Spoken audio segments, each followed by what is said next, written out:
ಕರಾವಳಿಯ ಯಕ್ಷಗಾನ ಇತಿಹಾಸದಿಂದಲೂ ಗಂಡುಕಲೆ ಎಂಬ ಬಿರುದನ್ನ ಪಡೆದಿದೆ. ಆದರೆ ಆ ಗಂಡುಕಲೆ ಇಂದು ಕೇವಲ ಗಂಡುಕಲೆಯಾಗಿ ಉಳಿದಿಲ್ಲ. ಎಲ್ಲ ರಂಗದಲ್ಲಿ ಸಾಧನೆ ಮಾಡುತ್ತಿರುವ ಹೆಂಗಳೆಯರು ಯಕ್ಷಗಾನ ರಂಗಕ್ಕೆ ಇಳಿದಿದ್ದಾರೆ. ಭಾಗವತಿಕೆಯಿಂದ ಹಿಡಿದು ಅಬ್ಬರದ ಕುಣಿತವನ್ನು ಕಲಿತಿದ್ದಾರೆ. ನಾವ್ಯಾರಿಗೂ ಕಮ್ಮಿ ಇಲ್ಲ ಎಂಬುದನ್ನ ಸಾಬೀತುಪಡಿಸಿದ್ದಾರೆ.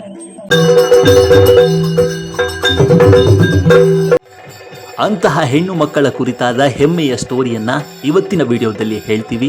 ಅದಕ್ಕೂ ಮುನ್ನ ನೀವಿನ್ನು ನಮ್ಮ ಚಾನಲ್ ಅನ್ನು ಸಬ್ಸ್ಕ್ರೈಬ್ ಮಾಡದೇ ಇದ್ರೆ ಈ ಕೂಡಲೇ ಸಬ್ಸ್ಕ್ರೈಬ್ ಮಾಡಿ. ಜೊತೆಗೆ ಈ ವಿಡಿಯೋ ನಿಮಗೆ ಇಷ್ಟ ಆದರೆ ಶೇರ್ ಮಾಡಿ. ಕಾರ್ಕಳದಲ್ಲಿ ಯಕ್ಷಗಾನ ಕಲಾಸಕ್ತ ಮಹಿಳೆಯರು ಯಕ್ಷಗಾನವನ್ನ ಕಲಿತು ಅದ್ಭುತವಾಗಿ ಪ್ರದರ್ಶಿಸಿದ್ದಾರೆ. ಇತ್ತೀಚೆಗೆ ಬಂಟರ ಸಂಘ ಕಾರ್ಕಳ ತಾಲೂಕು ಇದರ ವಾರ್ಷಿಕೋತ್ಸವ ಕಾರ್ಯಕ್ರಮದಲ್ಲಿ ನಡೆದ ಯಕ್ಷಗಾನವೇ ಅದಕ್ಕೆ ಸಾಕ್ಷಿಯಾಗಿತ್ತು. ದಕ್ಷಯಜ್ಞ ಗಿರಿಜಾ ಕಲ್ಯಾಣ ಪ್ರಸಂಗ ನೋಡುಗರನ್ನ ರೋಮಾಂಚನಗೊಳಿಸಿತು. ಶ್ರೀ ದುರ್ಗಾ ಯಕ್ಷಗಾನ ತರಬೇತಿ ಕೇಂದ್ರ ಶ್ರೀ ಗುರು ರಾಘವೇಂದ್ರ ಸೇವಾ ಟ್ರಸ್ಟ್ ವತಿಯಿಂದ ಕುಕ್ಕುಂದೂರಿನ ಅಯ್ಯಪ್ಪನಗರ ವಿಜೇತ ವಿಶೇಷ ಶಾಲಾ ಕಟ್ಟಡದಲ್ಲಿ ಯಕ್ಷಗಾನ ಕಲಾಸಕ್ತ ಮಹಿಳೆಯರಿಗೆ ತರಬೇತಿ ನೀಡಲಾಗುತ್ತಿದೆ.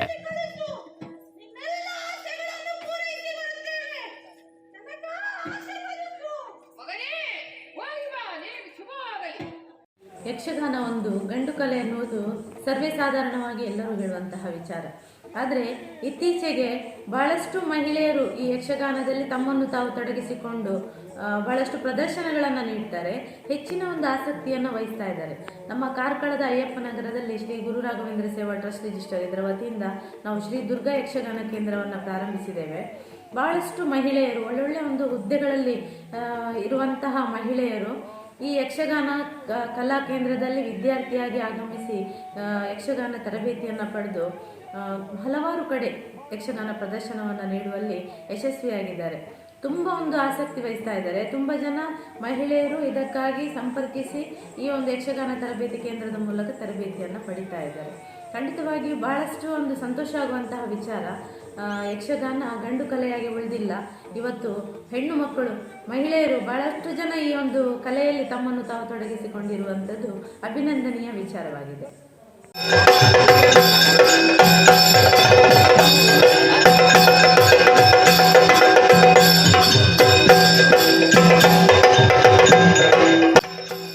ಒಟ್ಟಿನಲ್ಲಿ ಯಕ್ಷಗಾನ ಕಲೆಯಲ್ಲಿ ಆಸಕ್ತರಿರುವ ಮಹಿಳೆಯರು, ಕಾಲೇಜಿನ ಪ್ರಾಂಶುಪಾಲರು, ಶಿಕ್ಷಕಿಯರು, ಸಂಘ ಸಂಸ್ಥೆಗಳಲ್ಲಿ ಜವಾಬ್ದಾರಿ ಹೊತ್ತಂತ ಮಹಿಳೆಯರೇ ಹೆಚ್ಚಾಗಿ ಗಂಡು ಕಲೆ ಯಕ್ಷಗಾನದಲ್ಲಿ ಆಸಕ್ತರಾಗಿದ್ದಾರೆ. ಇವರೆಲ್ಲರ ಯಕ್ಷ ಪಯಣಕ್ಕೆ ಶುಭವಾಗಲಿ, ಯಕ್ಷ ಲೋಕದಲ್ಲಿ ಮೈಲಿಗಲ್ಲು ಸೃಷ್ಟಿಸಲಿ ಎಂಬುದೇ ನಮ್ಮ ಆಶಯ. ಇದೇ ರೀತಿ ಕರಾವಳಿಯ ಇನ್ನಷ್ಟು ವಿಶೇಷತೆಗಳನ್ನು ನಿಮ್ಮ ಮುಂದಿಡುವ ಸಣ್ಣ ಪ್ರಯತ್ನ ನಮ್ಮದು. ಸಬ್ಸ್ಕ್ರೈಬ್ ಮಾಡುವ ಮೂಲಕ ನಮ್ಮನ್ನು ಬೆಂಬಲಿಸಿ. ಧನ್ಯವಾದಗಳು.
ಇದೇ ಪ್ರಪಂಚ ನನ್ನದ ನಾನು ಬಂದಿದ್ದೇನೆ. ಚಂಡ ಮಾರುತನಾಗಿ ಪ್ರಚಂಡ ಪರಾಕ್ರಮದಿಂದ ನಿನ್ನನ್ನು ತೆರೆಗೆಳೆಯಂತೆ ಹಾರಿಸಿ ಬಿಟ್ಟೇನು. ಜೋಕೆ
ಮಾಡುತ್ತಾ ಇರುವೆ?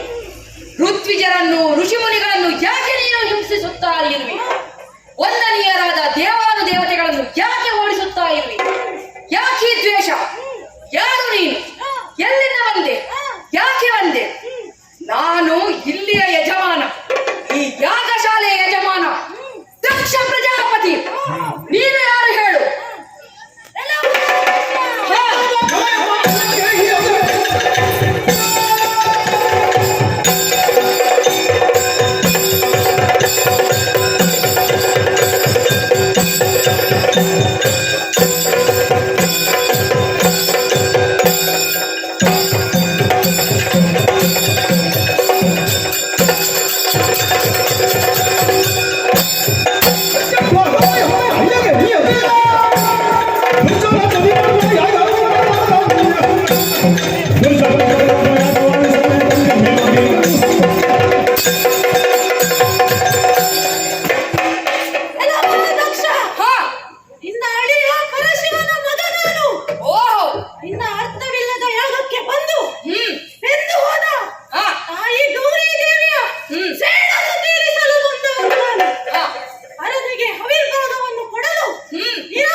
ನೀನೊಬ್ಬ ಹೇನಿಗೆ ಸಮಾನ. ದೊಡ್ಡ ದೇಹವಿರುವ ನೀನು ಒಬ್ಬ ಹೆಗ್ಗಣ. ತಾಯಿ ಸತ್ತ ಮೇಲೆ ತಂದೆಗೆ ಹುಟ್ಟಿದ ನೀನು ಆ ಪರಶಿವನನ್ನೇ ಧಿಕ್ಕರಿಸಿದ ನನಗೆ ಪರದೇಶಿಯಾದ ನೀನು ಯಾವ ಲೆಕ್ಕ ಹೇಳು? ಈ ಯಜ್ಞವನ್ನು ಸಂಕಲ್ಪಿಸಿದವನು ನಾನೇ. ಆ ಬೋಳೆ ಶಂಕರನಿಗೆ ಹವಿಭಾಗ ಸಿಗಬಾರದೆಂದು ನಿರ್ಬಂಧಿಸಿದವನು ನಾನೇ. ಅದನ್ನು ಕೇಳಲು ನೀನು ಯಾರು ಹೇಳು? ದೊಡ್ಡ ದೇಹವಿದೆ ಎಂದು 1000 ತೋಳುಗಳಿವೆ ಎಂದು ಮುಂದೆ ಬಂದರೆ ಆ ನಿನ್ನ ತೋಳುಗಳನ್ನೆಲ್ಲ ಕತ್ತರಿಸಿ ಈ ಹೋಮಕ್ಕೆ ಚರುವನ್ನಾಗಿ ಮಾಡಿಯೇನು? ನಿನ್ನ ತಲೆಯನ್ನು ಕಡಿದು ತೋರಣಕ್ಕೆ ಸಿಕ್ಕಿಸಿಯೇನು?